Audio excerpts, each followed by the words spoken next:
आप देख रहे हैं मंथन क्लासेस यूट्यूब चैनल। मैं राहुल आप सभी लोगों का स्वागत करता हूं। आज हम लोग अंतर्राष्ट्रीय घटनाक्रम से संबंधित 23 से 30 अगस्त 2020 की प्रमुख घटनाओं को देखेंगे। इन प्रमुख घटनाओं का एक संक्षिप्त विवरण पहले हम लोग देख लेते हैं कि आखिर हम लोग किस किस विषय पर आज चर्चा करेंगे। तो पहला है digital quality of life index 2020 जारी किया गया है। इसके पश्चात है 5वां विश्व स्पीकर सम्मेलन। आसियान भारत नेटवर्क की 6ठी गोलमेज सम्मेलन का हाल ही में आयोजन हुआ है। इसके बाद वैक्सीन राष्ट्रवाद को देखेंगे। जापान के प्रधानमंत्री शिंजो आबे ने इस्तीफा दे दिया। रूस द्वारा हाइड्रोजन बम का परीक्षण वीडियो जारी किया गया है। यह रूस के द्वारा पूर्व में किए गए हाइड्रोजन बम का परीक्षण वीडियो था। वहीं रोहिंग्या को बांग्लादेश के बाशान 4 द्वीप पर बसाया जाएगा। अफ्रीका को वाइल्ड पोलियो मुक्त घोषित किया गया है और स्पेन में वेस्ट नाइल फीवर का प्रकोप देखेंगे। आइए शुरू करते हैं आज का हमारा यह वीडियो। पहला है digital quality of life index 2020। प्रमुख बिंदु क्या है इसके? जारीकर्ता या जारी कौन करता है इस इंडेक्स को? तो सार्क के द्वारा यह इंडेक्स जारी किया गया है। इस संस्थान का मुख्यालय जो है British virgin island United kingdom में स्थित है। इस इंडेक्स के द्वारा जारी किए गए विभिन्न सूचकांकों का हम एक क्रमवार अध्ययन कर लेते हैं। देखते हैं कि भारत और विश्व के किस देश ने इस सूचकांक के अंतर्गत प्रदर्शन किया है। तो पहला है इंटरनेट की गुणवत्ता। तो इस इंडेक्स में सिंगापुर को प्रथम स्थान प्राप्त हुआ है, वहीं भारत 78वें स्थान पर स्थित है। इसके पश्चात है इलेक्ट्रॉनिक इंफ्रास्ट्रक्चर के मामले में पहले पायदान पर संयुक्त अरब अमीरात है तथा भारत 79वें या 79 पोजीशन पर स्थित है। वहीं ई सुरक्षा के मामले में यूनाइटेड किंगडम पहले स्थान पर तथा भारत 57वें स्थान पर स्थित है। इसके पश्चात है जीवन की डिजिटल गुणवत्ता 2020। यह सबसे महत्वपूर्ण और मुख्य इंडेक्स जो है इस सूचकांक का यह है जीवन की डिजिटल गुणवत्ता 2020। इसमें प्रथम पायदान पर है डेनमार्क और भारत का स्थान है 57वां। वहीं भारत इंटरनेट अफोर्डेबिलिटी के मामले में इजराइल प्रथम स्थान पर और भारत जो है वह 9वें स्थान पर है। इंटरनेट अफोर्डेबिलिटी के मामले में यानी कितने लोग इंटरनेट अफोर्ड कर सकते हैं या उसका प्रयोग कर सकते हैं, उस मामले में इजराइल पहले स्थान पर और भारत 9वें स्थान पर है।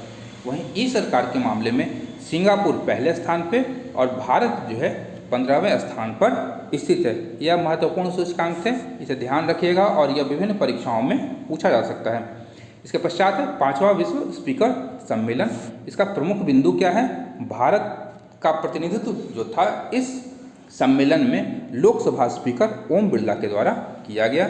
इसका आयोजन यानी 5वें विश्व स्पीकर सम्मेलन का जो आयोजन है यह संयुक्त संसदीय संघ IPU जेनेवा और ऑस्ट्रिया की संसद के द्वारा संयुक्त राष्ट्र संघ या यूनाइटेड नेशंस के समर्थन में संयुक्त रूप से किया गया। इस सम्मेलन का विषय क्या था? तो अधिक प्रभावी बहुपक्षवाद के लिए संसदीय नेतृत्व है जो लोगों और ग्रह के लिए शांति और सतत विकास प्रदान करता है। यह इस सम्मेलन का मूल विषय था।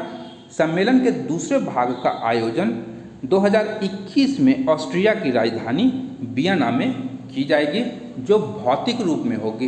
यद्यपि यहाँ ध्यान देने वाला एक तथ्य है, यह जो 5वां विश्व स्पीकर सम्मेलन है यह डिजिटल माध्यम से किया गया था, जबकि इसका दूसरे भाग का आयोजन 2021 में ऑस्ट्रिया के वियना में आयोजित किया जाएगा जो भौतिक स्वरूप में यानी भौतिक रूप में उपस्थित होकर के विश्व के स्पीकर इस सम्मेलन में हिस्सा लेंगे। देखते हैं अंतर संसदीय संघ के विषय में क्या है। तो इसकी जो अध्यक्षा है गैब्रिएला क्यूवास वेरोन है तथा इसका मुख्यालय जिनेवा स्विट्जरलैंड में है। आगे देखते हैं आसियान भारत नेटवर्क की 6ठी गोलमेज सम्मेलन आयोजक कौन था? तो थाईलैंड का विदेश मंत्रालय के साथ साझेदारी में भारतीय विदेश मंत्रालय के द्वारा संयुक्त रूप से इस सम्मेलन का आयोजन किया गया था। इस सम्मेलन का जो मूल विषय था वह आसियान भारत पोस्ट कोविड युग में सुदृढ़ भागीदारी इसका मूल विषय था। इसका उद्घाटन केंद्रीय विदेश मंत्री सुब्रमण्यम जयशंकर और थाईलैंड के उप प्रधानमंत्री एवं विदेश मंत्री डॉन प्रमुद विनय ने किया था। देखते हैं दक्षिण पूर्व एशियाई देशों के संगठन आसियान के विषय में। इसकी 2020 की अध्यक्षता कौन कर रहा है? तो वियतनाम। अध्यक्ष कौन है? गुएन जुआन फूक। सचिवालय इसका कहाँ है? तो जकार्ता, इंडोनेशिया। तथा इस संगठन में 10 दक्षिण पूर्वी एशियाई राष्ट्रों का यह एक संगठन है, जिसके प्रमुख देश हैं Brunei Darussalam, Cambodia, Indonesia, Laos, Malaysia, Myanmar, Philippines, Singapore, Thailand और वियतनाम। यहाँ ध्यान आप लोग रखिएगा कि म्यांमार जो है या बर्मा, जो भारत का निकटतम पड़ोसी है, वह आसियान का सदस्य राष्ट्र है। इसके पश्चात है वैक्सीन राष्ट्रवाद। प्रमुख बिंदु क्या है? तो WHO ने विकसित राष्ट्रों से वैक्सीन राष्ट्रवाद का मुकाबला करने के लिए कोवैक्स सुविधा में शामिल होने का आग्रह किया है।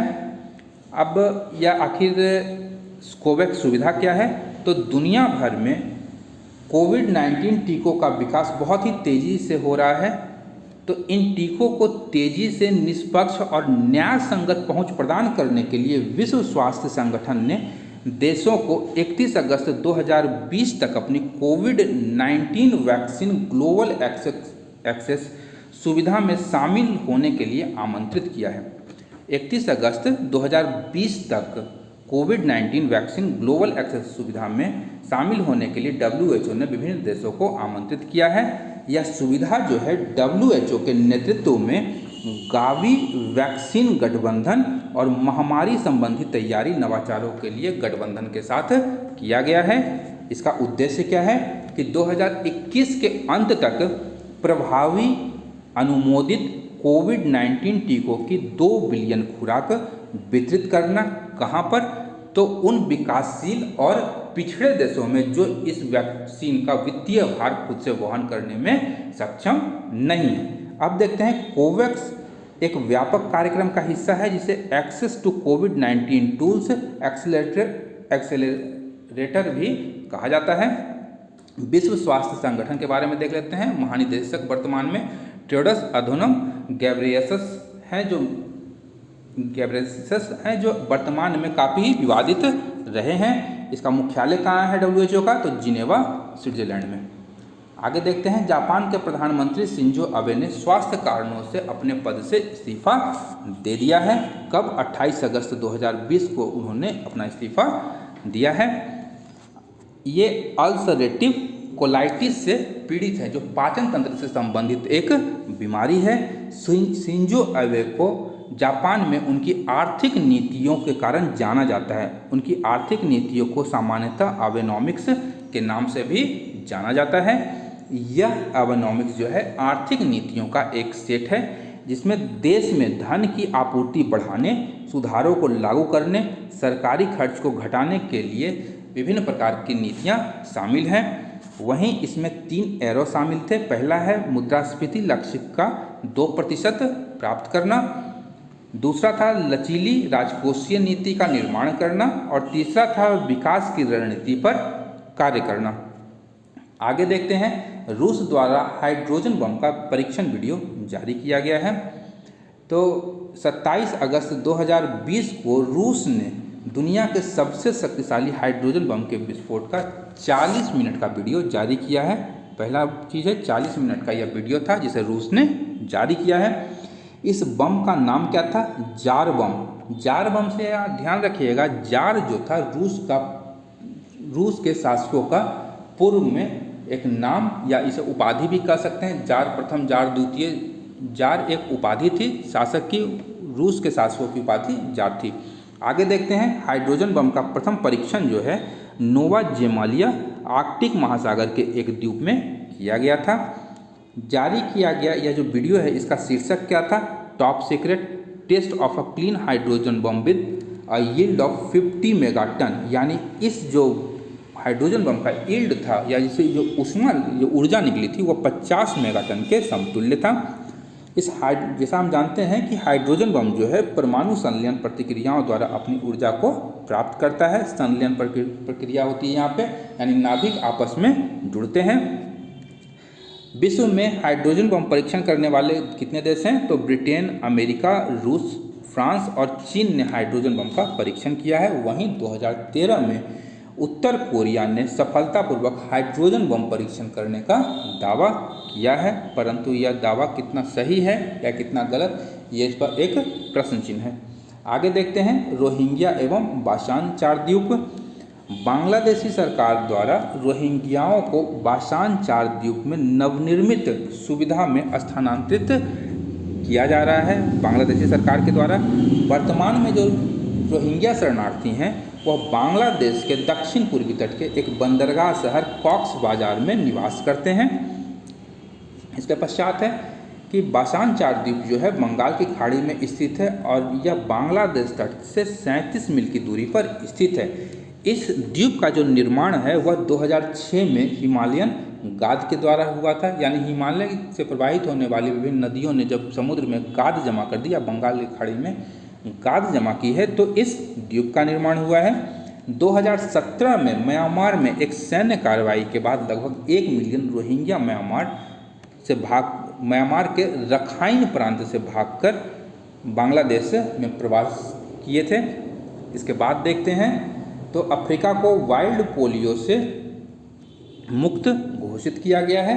इसकी घोषणा 25 अगस्त 2020 को विश्व स्वास्थ्य संगठन के द्वारा की गई है।